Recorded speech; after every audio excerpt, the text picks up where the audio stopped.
Okay.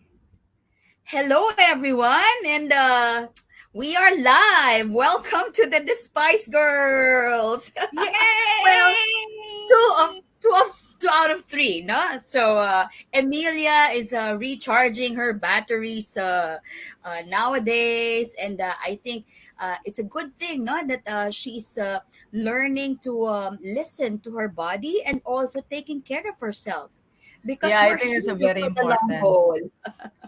Yeah, I think it's very important, Emilia. that don't you think, Mm, like to really understand where you are and then what your body tells you and then take a break, because we are the activists, but we also need to look and take after ourselves, no? I think that we mentioned it during our first session on the Despise Girls. So yeah, uh-huh. but it's you, Amelia, but I hope that you're there and having fun and then recharging. For Yeah. everyone, it's going to be me and Tetet and I. We're going to host this. And then Tetet, what is our topic today? Tell us, tell us. Yes. For this session, we are going to talk about, this huge phenomenon that is affecting many countries in the global south. Now, we are Mm. going to focus our discussions today on migration. And it's a huge topic. And even though we're not experts on migration, no, but there is always a migrant in every family, especially if you're from the Philippines, you're from Indonesia, from Africa, from Mexico. No, there is always a migrant story in every family. That's totally true. And then it's very relevant now when we are talking about migrants, right? And then, but first of all, maybe we can unpack a little bit that about why we felt that this is important, right? One is that because it's relevant, but why now? Like why do you think that we need to actually talk about migrants and especially link it up with our broad stroke, of the Spice Girls conversation that usually coming into economic justice kind of approach. Do you have something to say? I have something to say about that, but maybe you first, Tete. All right.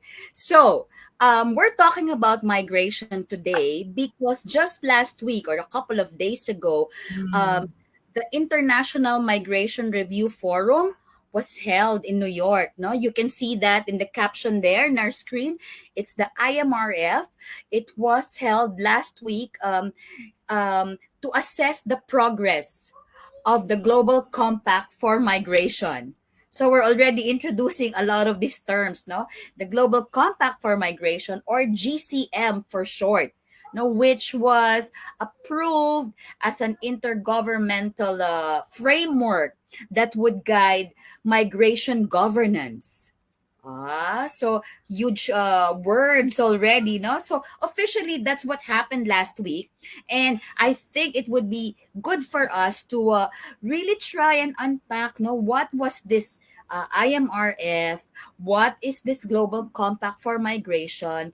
And is it something that our migrant workers, is it something that marriage migrants, no, the different kinds of migrants, the different classifications and categories of migrants, is this something to own and look forward to? Yeah. How Yeah. about you?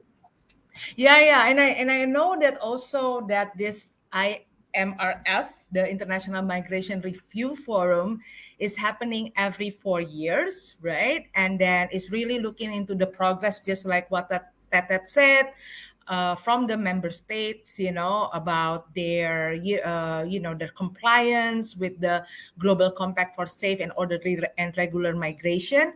But just to really, I really want to actually know later on. We will have our special guest, but let's see whether that she's managed to actually come. But we want to hear actually like later in our session whether that this IMRF is actually really led and the discussion is actually also include the voices of the migrant workers, right? And then it's very, very important because I think a lot of migrants workers, they are saying that there's nothing about migrants without migrants, right? Yeah. Yeah, that is so true. No, I was actually following some of the sessions last week remotely. No, of course you have to overcome the challenges of watching at 10 p.m. in our time zone, because it starts at 10 a.m. in New York. And then, I just really felt this huge disconnect, because um all of the member states, no, all of the governments and the other intergovernmental agencies, no, like the International Organization for Migration, the UNDP, even the employers groups were present there in full force. But there was also very little representatives from migrant organizations themselves. Now, there were some civil society organizations, but it felt kind of odd that in a huge forum like this about migrants, the migrants themselves are noticeably absent, no, in all of these discussions. So I was just struck by what you said, that nothing about us without us, because the IMRF was again an example of everyone talking about the situation of migrants except the migrants themselves, no? That's totally right. But maybe that maybe we can actually talk about, before we go into what's happening, in the IMRF, and then what are the discussion that they are having. I just really curious also about this global compact on migration, right? And then if you can sort of like give us some sort of like a very short summary of what it is, and then what I heard that they have some targets, and then they have like some goal. Is it really related to the 2030 agenda, and etc.? And then if you have something to say about that, yeah. Wow, we're winging it, huh, Rina? While Yes, we're of waiting for course. our guests, yeah. Super special guest. But of course, as activists, we know, what is happening. Somehow, no, we're not really the experts, but we have an idea that this Yeah. is an important process affecting large numbers, millions of migrants everywhere. So the Mm, GCM was the Global Compact for Migration was negotiated after several rounds of discussions among member states, among governments, and there was this agreement that migration needs to be promoted as a tool for development, and in order to maximize the potentials of migration in development, there has to be mechanisms in place where governments coming from countries of origin, destination, and transit countries would somehow have some, you know, agreement or regulations on how to ensure that migrants are protected from countries of origin when throughout their journey, and in countries of destination. So in mm. theory, it sounds so nice, no, that migrants' rights are respected, protected, upheld, but there lies a number of problematic assumptions. No, Mm, first and foremost, they look at migration as a tool for development. But mm, I'm not quite sure, no? You're from Indonesia, I'm from the Philippines. We are huge labor exporters. And I mm, don't think that, our people leave our countries, leave their families, uh, to go to other countries and work as domestics, caregivers, those in the uh, what's this, dirty, demeaning jobs yeah, yeah. in northern countries, because they see that as a sign of development.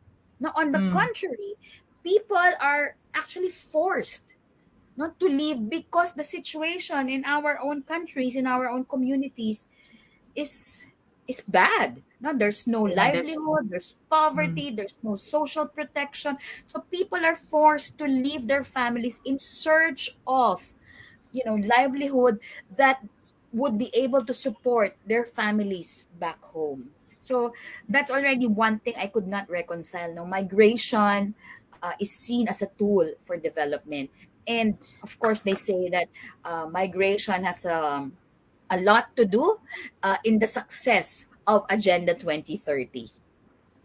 Yeah, yeah, and then I think that there's a very fundamental something, wrong principally in that, right? Migration for development. While I totally agree with that, I came from Indonesia, and then that's the country where actually a lot of issues, land grabbing happen, and then already we see the undermine of the labor rights in our country, that we cannot just stay.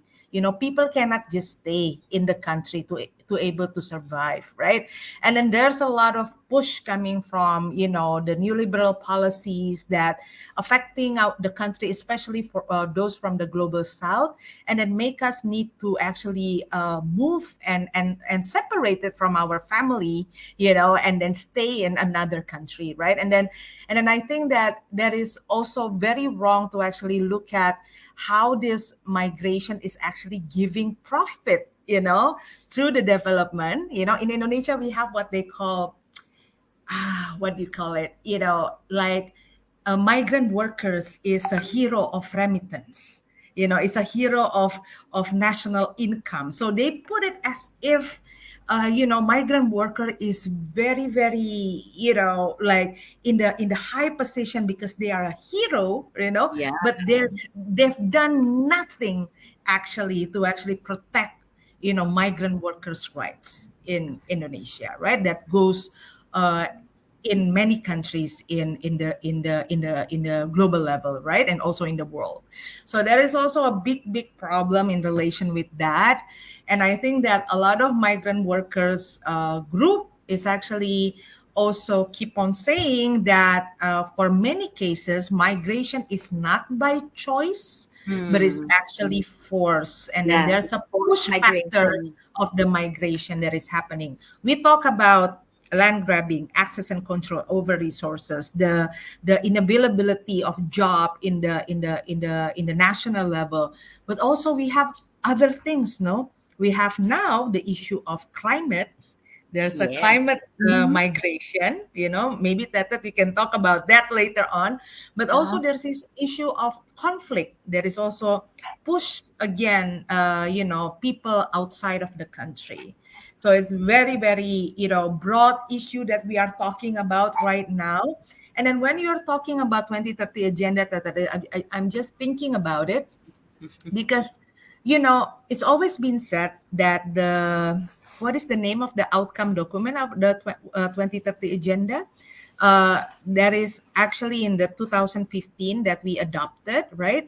It's always said that migrant is important, and then there's a Yep. lot of issues, but up until now there's no single migrant organization, at least in the global level, that is actually working on the issue.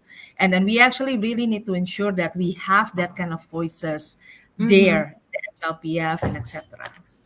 So over You to know, you. when you mentioned migrants are modern day heroes, that is also how the Philippine government promotes or portrays migrants now because of the remittances that they send back to the country. You know, this is foreign exchange that the government can use, no, that their families can also use to for education, housing, and health, those basic services that are supposed to be the responsibility of every government, but they fail to do so.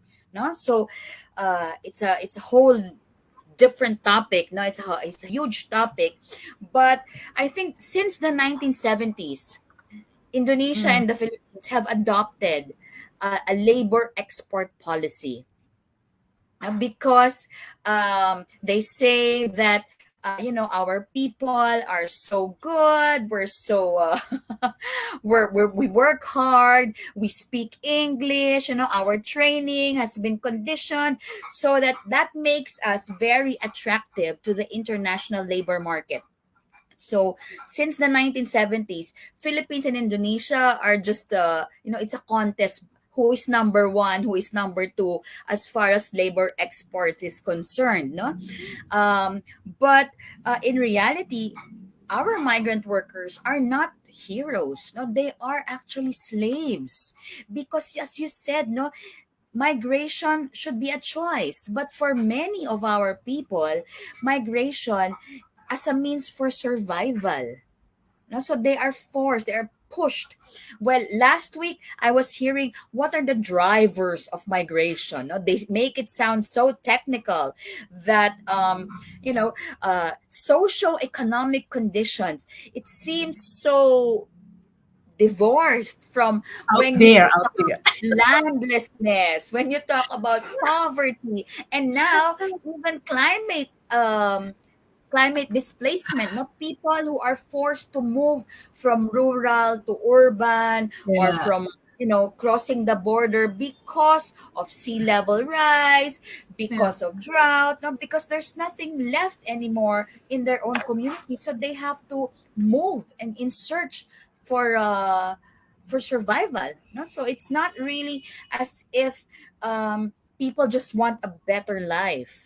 Now, of course, everyone wants that, but if we could have that in our own countries, then I don't think no people uh, we would have such a huge phenomenon of migration. Yeah, yeah, and then also, yeah. So I totally agree. I think that we really like want to emphasize that, right? That about that it's like this is a forced migration and in many cases and etc. And then we actually want to reject the notion of migration for development. Yeah. Without any protection, you cannot also exploit. It's all about exploitation, right? If you're talking about migration for development, it means that you put migrants and exploit their work, for development purposes. Yeah. And then what kind of development? This is the same development that really based on profit, based on wealth and how we accumulate wealth and etc. etc. So right now, what I'm actually want to get a more understanding is whether that this global compact of migration Mm. that they're talking about is actually able to address that issue, right? Like when Actually, we are it's from really, our perspective. yeah. So it's really crazy because the GCM document has, I think, 23 objectives, not to promote safe, orderly, regular migration. So it's already built in into this framework that migration should be promoted, no, at all costs. So the 23 objectives of the GCM are about ensuring regular pathways, because they know that migrants, whether undocumented or whether you have the right papers for migration, they are very very vulnerable to a lot of exploitative relations, no, starting with the agencies that hire them in our in our country of origin, until transiting and then arriving. So usually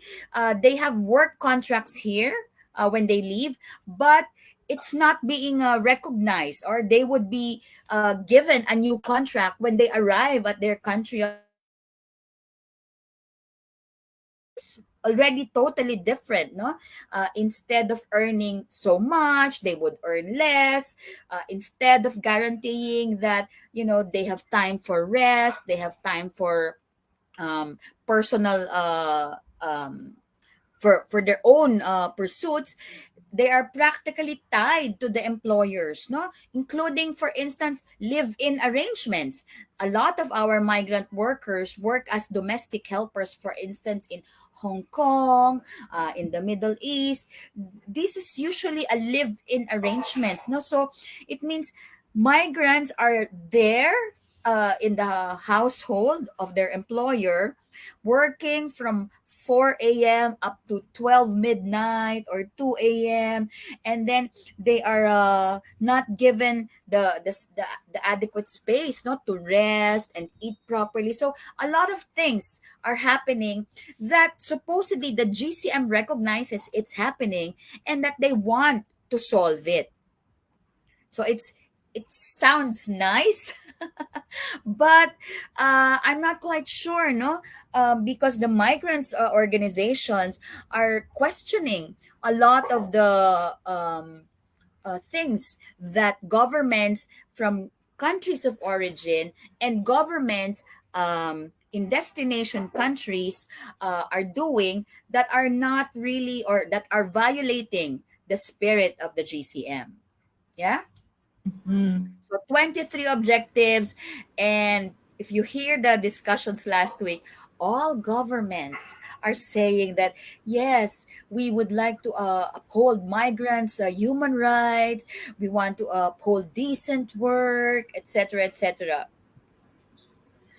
So 23 objective is like, what kind of objective is that? I see it now in my screen, right? So I just try to get to understand it. Like, one is about data, right? And then Mm, also there's something about, they say about minimized drivers of migration. They're also talking about legal identity and documentation. They're talking about counter smuggling. They're talking about access to basic services and inclusion and social cohesion. They're talking about how migrants need to have social protection, and also, uh, how to eliminate discrimination. So it sounds so good. And then I just want to also check because, hi, Annie! Annie is yay! here! Whoa, whoa, whoa, whoa, whoa. Okay, sorry, Annie. Oh, fine. Okay. I'm sorry. I could Welcome, not. Annie. Welcome, Annie. Annie. Thank you. I Thank think you. I think that we need to introduce Annie. Maybe Annie, you should introduce ourselves, yourself, not ours, but in a way that Annie is a very, very, close friend. I want to say that of us, and then Annie, Yes. introduce yourself maybe a little bit. Hi, friends. Hi, the listeners of the podcast. Thank you for having me, Tetet and Rina. My name is Eni Lestari. I'm from Indonesia, but I'm a migrant worker in Hong Kong.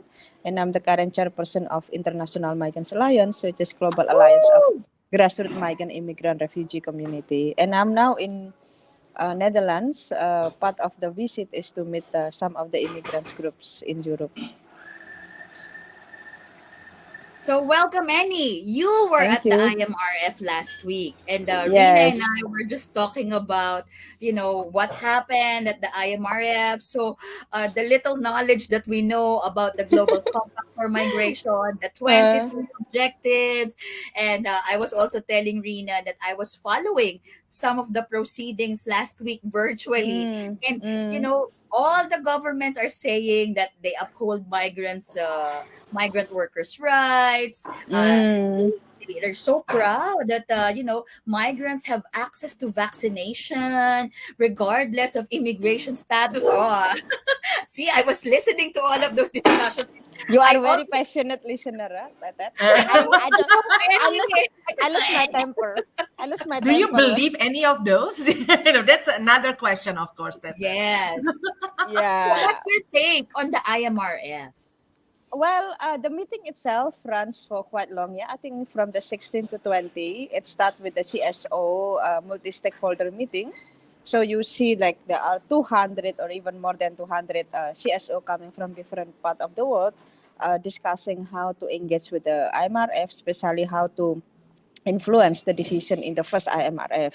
And then the 2 days meeting is roundtable with government, CSO, talking different issues, And then the last 2 days is really the official IMRF. So my take in through that process, I think in the first day of our discussion and even in the opening of the IMRF, there is a very strong sentiment that nothing about migrants without migrants. It was said many, many times by many, many people, coming from different perspective, from the media, from the church community, from the woman, and from just ordinary CSO. They say that we cannot talk about migration without them in this in part of the panel or discussion.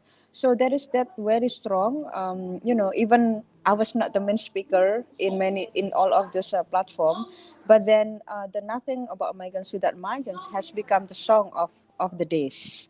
So we were kind of feeling victorious even on the first day of the meeting.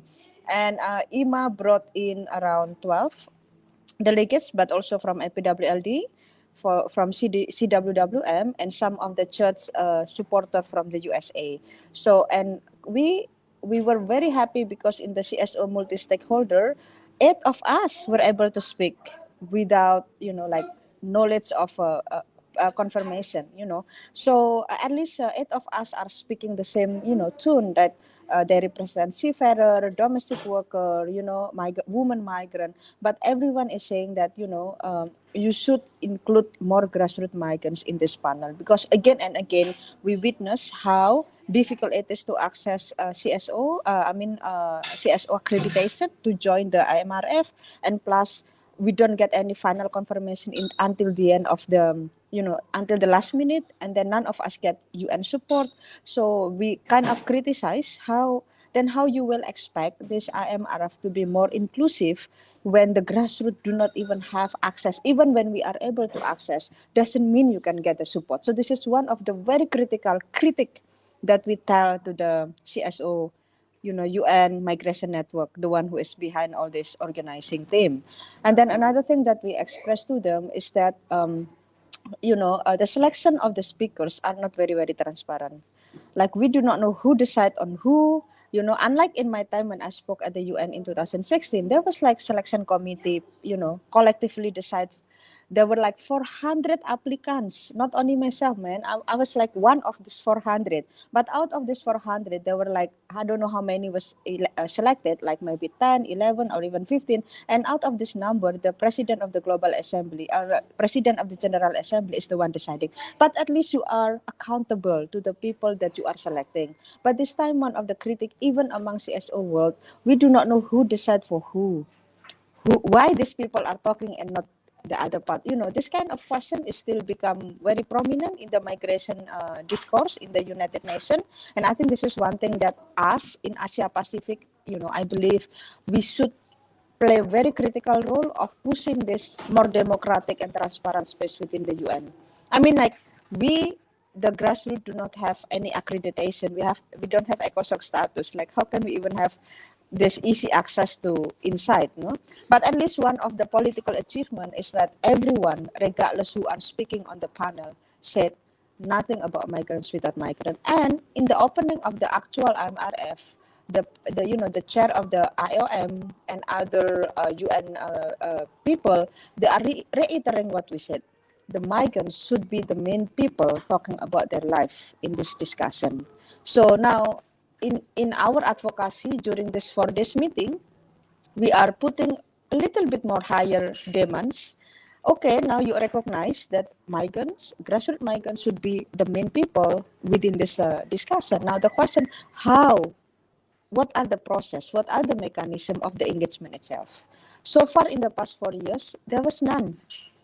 No national government is actually telling us how GCM is being implemented nationally. There is no schedule of meeting. And now suddenly they are coming to New York and say they have done this, they have done that. Like how, when, who?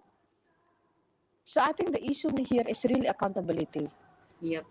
National mechanism is not even set. So that's what we tell the UN.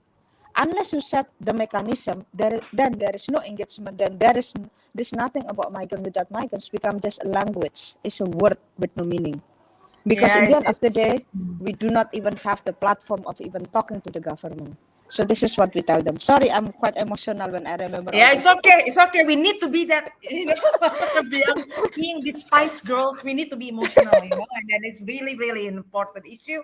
I'm just really going to go back, nothing about migrants without migrants. And then also, for us, Despise Girl, we talk a lot about our critics about multi-stakeholderism approach, and then multi-stakeholderism and etc. I just want to hear, Eni, who are the other stakeholder? Yeah, so you have, we know that we have the migrants who are, especially the grassroots migrant, who have really really limited access, but who have the most access in this forum. I don't want to say bad things, but I have to say it because I saw it with my own eyes. Most of the people who are speaking are really, they are actually representing coming from different regions. But like for example, in Asia Pacific, we were quite critical to the UN Migration Network because suddenly there was somebody who was speaking on behalf of Asia Pacific, but we know I was part of the Asia Pacific process. We don't even talk about who will bring our statement to the report because there was a one panel on regional report, and Asia Pacific was there. And then we were part of the process last year with the United Nations Bangkok, and we also part of the discussion panel, draft statement and so forth. And now suddenly somebody was there without us knowing how she was elected. So that's number one question. The number two question is that what she said was not even reflecting the depth and the deepness of our discussion. It was very, very kind of a common general statement, and for me I was very, very disappointed. Like, man, I was part of that discussion. We talked a lot about Malaysian crackdown, COVID-19 crisis, hunger among migrants, deportation, but none of those things were publicly exposed.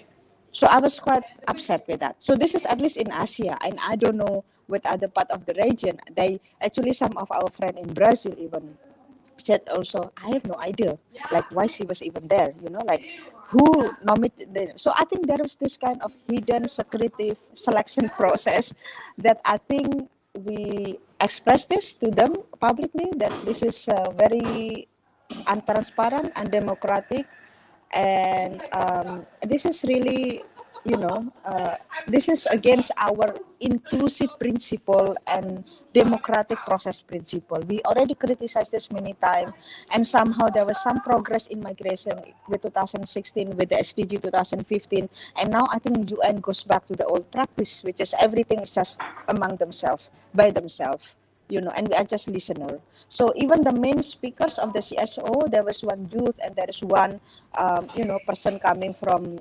I forget the name of the organization, But then again, when we check, like, no one is part of that selection. And then the one that they present was not part of the collective discussion also. So in fact, the person who's supposed to represent the statement of the multi-stakeholder this meeting itself, we talk a lot, but majority of the point there was not even presented by the main person who speak in the opening of the IMRF. So of course, I mean, okay, we kind of okay with, because they mentioned that nothing about migrants without migrants. But again, we face a lot of issues like what you mentioned during COVID-19. What has changed? We have a lot of criminalization, deportation. 5 million migrants were deported in Latin America. And people are forced to be underground, or we call it undocumented, overstaying, because many of them lost the job, and government are not even flexible of changing, allowing them to change to another type of employment. And there are a lot of denial of days off, gathering, and all these kind of issues were not really publicly exposed. And I think for me, I feel very, very, very sad and upset. Because if I could stand in that podium again and say, I spoke in 2016 and this is what we mentioned. Now COVID-19 came. And now what have you done for us? What have you done? You talk about GCM for protection, but how and what concretely have you done? And all this government said that, like what you say, they gave COVID, vaccine, but this is just one tiny demands that we are talking about. And for example, the test and the vaccination, of course, this is important. But again, this is for the interest of the government, because they don't want anyone not to be vaccinated. That means there will be more infection, right? So, but when we talk about rights, it's about livelihood, welfare, social services, health, right to stay, right to be legalized. This is none being mentioned publicly by our supposed to be main representative. And I think this is one of the biggest disappointment in this, in this IMRF. The question now is, IMRF will be happening like every 4 years. How we will improve that from now to the next 4 years? How to increase the number of grassroots migrants to come? Will the UN provide more money for us to join? Will they allow more interpretation in different languages for us? So migrants from Bangladesh, India, coming from Asia, for example, Indonesia, will have more access to listen, not only the English speaking. And that's what we tell them. If you want to include migrants, you have to create an enabling environment that will address the issues of language, time zone, financial support, all these issues. Otherwise, the GCM will be meaningless. So that's what we say. Yeah, it's quite harsh, but yeah, we have to tell them the truth. So, Eni, supposedly the IMRF was going to assess the progress, no, of the Yeah. implementation of the Global Compact. So, 4 years had passed. So, and it's really weird, no, that the progress declaration was already pre-negotiated long Mm, before the long time IMRF. before. No? So maybe Mm. you can talk about that. What was the final progress declaration all about? Was there really progress in migration? Is it Yeah. they only talk about migration governance, no? They're Yes. not Yes. talking about addressing the roots The of root problem. migration. You're right. So, a lot of the progress statement, including what you heard during the actual meeting, is more the state declaring themselves. They have done a lot for the migrants. But in other side of their statement, they also recognize, like they need the migrants, but they cannot sacrifice their national interests. In that another language, they actually say that in many ways. They very very polite and very diplomatic statement. Now, the progressive statement, including the government statement, actually express like what you said, Tatat, is really on governance. When they say governance, one is about documentation, meaning data, how to collect data. Second is cross-border government coordination. This is what I mentioned many, many times. And then the next one is about how to be more organized, in between sending and receiving government. So they are talking more on management of migration. They don't talk about human rights of migrants. And I think this is two different worlds we are talking about. So and some of the government who joined our side events, for example, from Germany said, oh yeah, but migration is not only about migrants. You have to consider the aspect of security, national boundaries, and then also the aspect of diplomatic relation and so forth, so forth. So they even ask us, how will you balance that, with the aim of protecting migrants' right. So, well, I was able to answer that question, and my answer is, you can create anything, up to you. The end of the day, do not harm the migrants. And to do that, you have to talk to the migrants. You have the demographic population of migrants, even in Germany, for example, who they are. Because many, there is this funny discussion, oh, everyone can claim they are migrant. Even the high professional person is a migrant. And of course, we live with experience of migrant. But, who are the migrants we are talking about? So that kind of discussion, the government is trying to dilute it by saying that, oh, we talk to migrants, but then it's different when you talk with migrants who really represent a population or sector. For example, in Germany, they recruited Polish migrants for plantation. Then you have to talk with organization of Polish migrants. You don't just talk with anyone on the street who is a migrant and just ask, what do you think? It's not like that. And then if you are importing Filipino nurses or maybe Eastern European nurses to Germany, you talk with the organization who represent them. So we just try kind of challenging the government, because suddenly now the discussion like, well, we talk to migrants, even individual migrants. Yeah, that kind of thing. So it's quite, even the person who talked in the main opening of the IMRF is a youth, and then she doesn't represent any organization. She was nominated by the UN Women. I forgot one of the UN major group, and then she actually said in her statement, "I'm just one person," and blah blah blah. So like, then why you are even there? Like, now the government suddenly finding an excuse. This is what my fear actually. The whole system is already closed for, it's very difficult for us to access, but then all the more the government is saying, okay, nothing about migrants without migrants means we can just talk with some individual migrants who already successful life, and then, a new career, and this is a migrant, we talk with this migrant. So this is another going to be next debate in the next 4 years. Who are the migrants we are talking about? The first. Second is how you are opening the space for more inclusive and comprehensive discussion.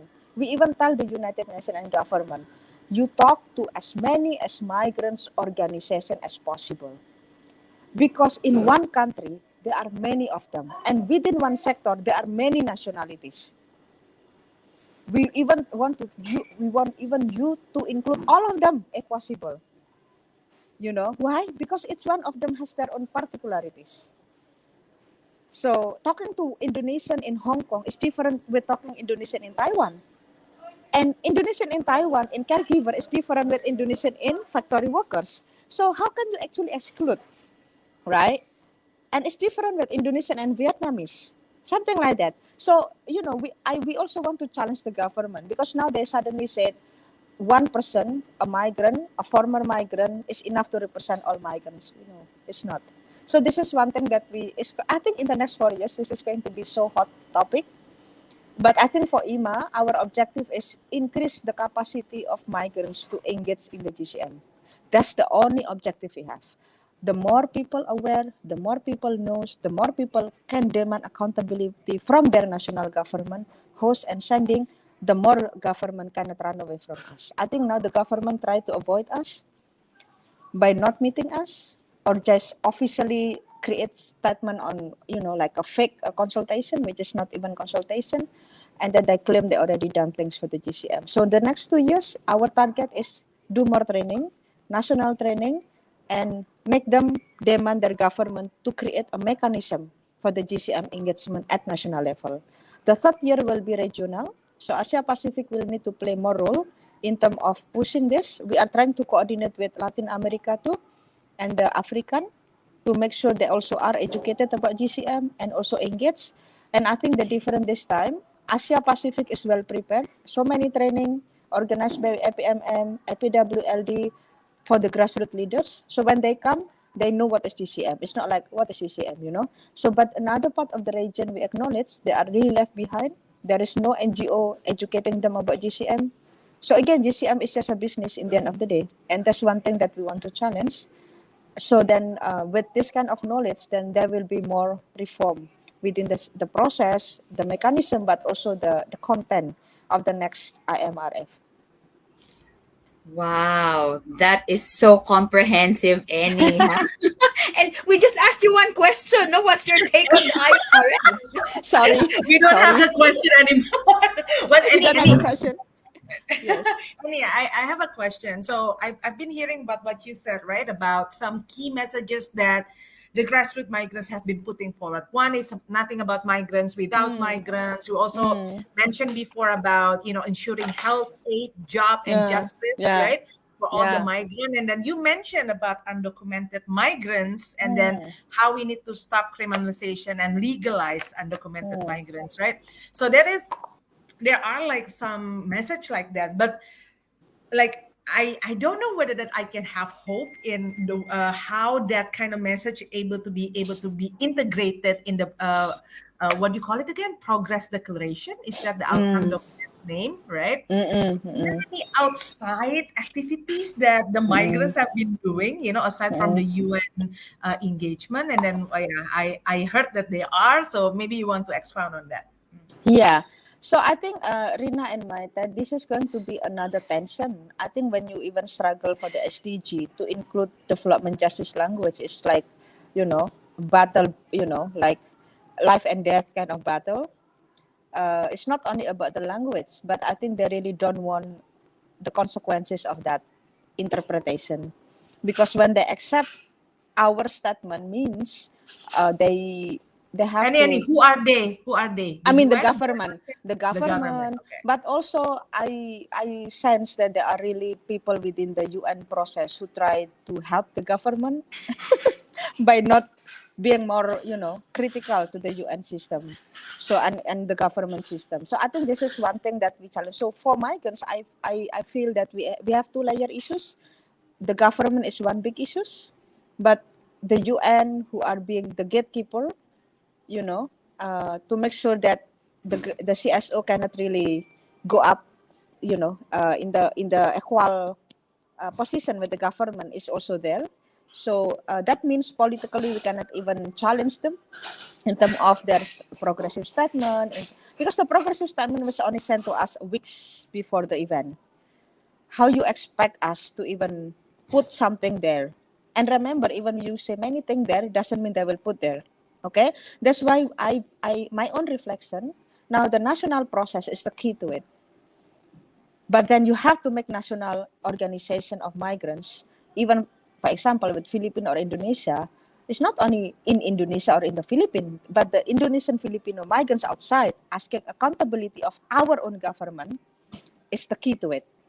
But beyond that, our own host government should be made to be accountable. So we have to do two things, national in our home country and host. So I think this is the key to how the next progressive statement can be influenced.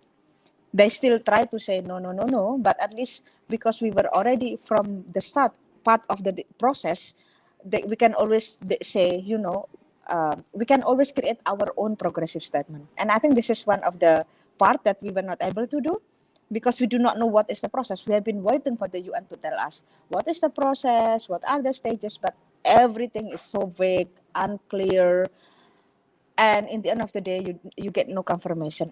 We don't get confirmation of speaking, but suddenly we were called, so everyone was questioning, like, how, who, all these things. So I think a lot of CSO were so unhappy with the process itself, with how untransparent and unclear, very badly organized they say it, very badly organized.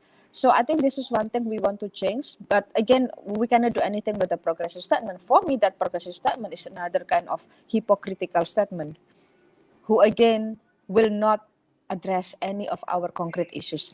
Our our issues now is not the statement itself, but the issues of your action. What will you do on the ground? It matters the most. That's why what we ask is not too complicated.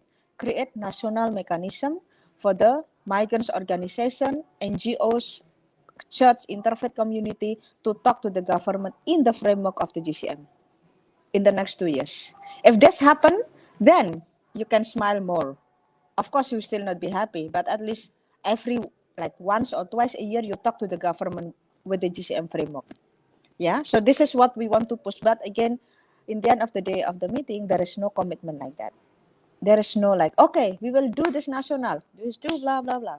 No. So again, we have to do our homework, and the only way is to make our migrants critical.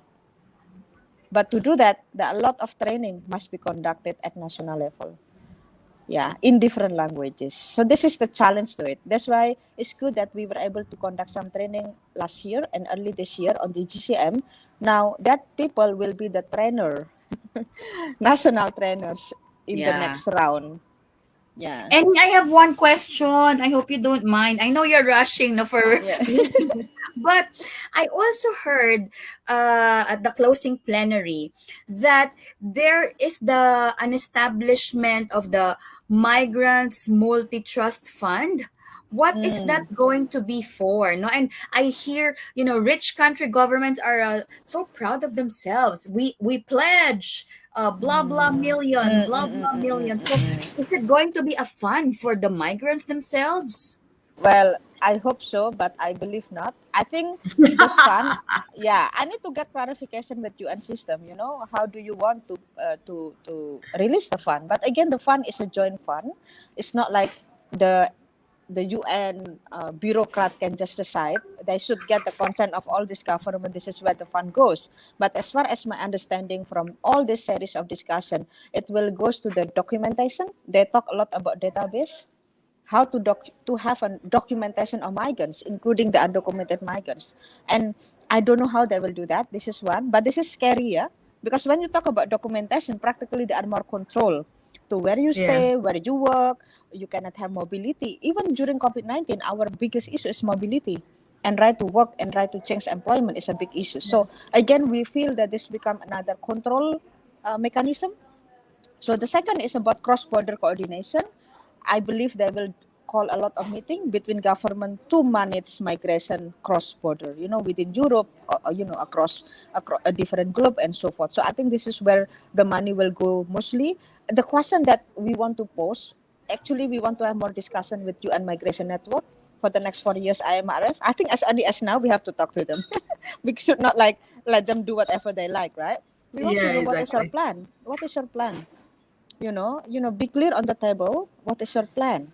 They are the one organizing all these events, and then we know nothing about the plan. Yeah, so I think this is where we want them to tell us also where the money goes. Yeah, but somehow one of the beautiful output from that meeting, we get some commitment from some of the UN offices in different region, that they want to do also empowerment in the Pacific Island, in Latin America, because they also want to see more increased number of grassroots migrants to come in the next meeting. And I think we have that kind of agreement.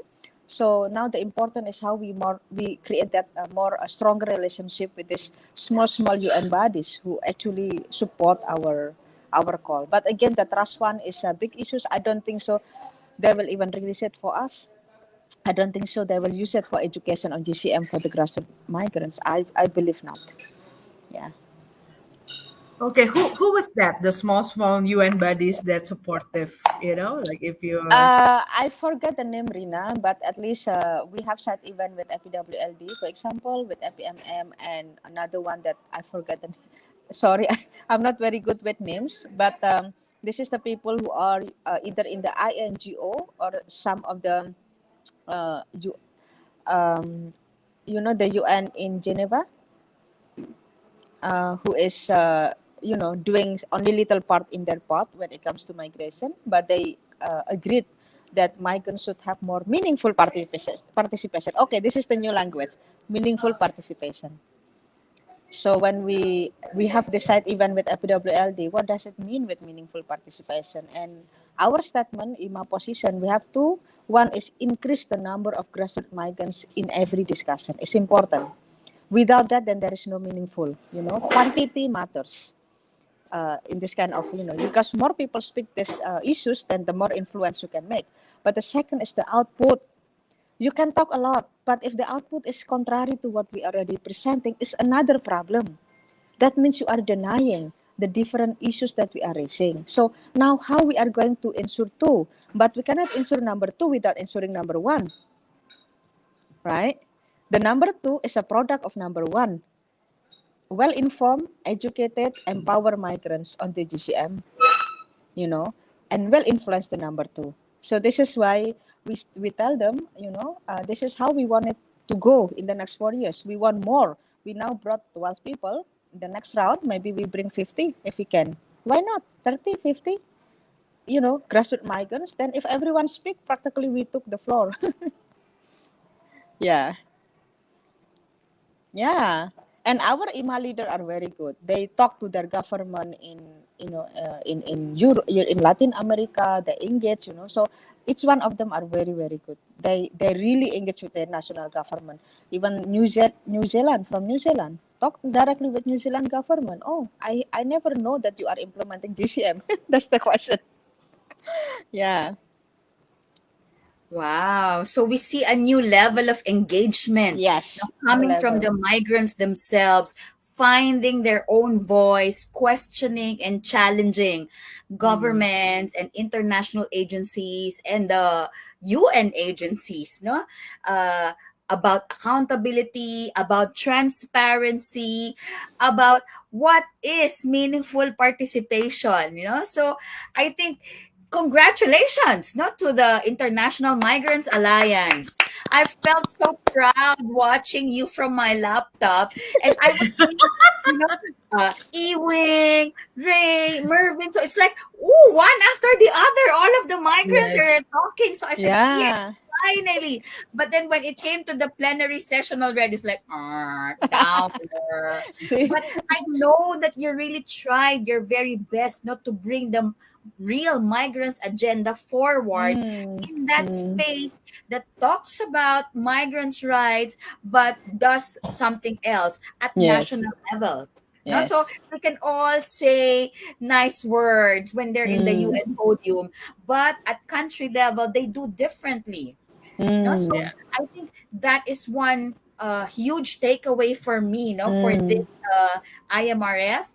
I was mm, so proud that organized migrants groups are really showing their strength and mm. raising their voices in an otherwise hostile space like the UN.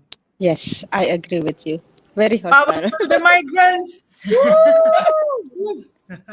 Yeah. So that means PWLD and RSRLS. Sorry, that. Rosa Am I Luxembourg. right? Yeah. Rosa Luxembourg. Yes. Let's call Rosa Luxembourg. Yeah. So I think you guys have also playing very crucial role in the next round of the IMRF. Again, our focus is national education and then regional and international engagement. And I think the next 2 years will be the key to the next third and fourth year. So if you also can do something, creating a platform of education, it can be regional, global, school for migrants, on the GCM, why not, And then from there, give some small money for them to run their own education, and then for them to develop their own module on the GCM and national advocacy. We even tell our friends in the USA, the next time, more USA migrants should come inside the UN building. Yeah, so that means there will be more education among the U.S. Immigrants, because of course UN and even UN is in New York, but migrants in New York, even people in New York do not even value the United Nations discussion. So I think we want to change that. We want to change that, and that's why IMA will focus also to organize more education within the U.S. and Latin America, especially. Yeah, yeah, Right. Great. Thank you so yeah. much. Any power to everyone also. And then, yes, this is really great. And thank you so much for your time, and then also for everyone, we will have another Despise Girls moment. When is that? I think 2 weeks from now, right? Yes. But before we close this session, we would Oh. like to give Annie this recognition of being an honorary Despise Girl. Woo-hoo! What does it mean? Okay, Woo-hoo! what does What it does mean? it mean? I need to know. I need to know what meaning does it mean. meaning you are a badass, Okay, activist, okay. Yeah. I'm fine with the title. No problem.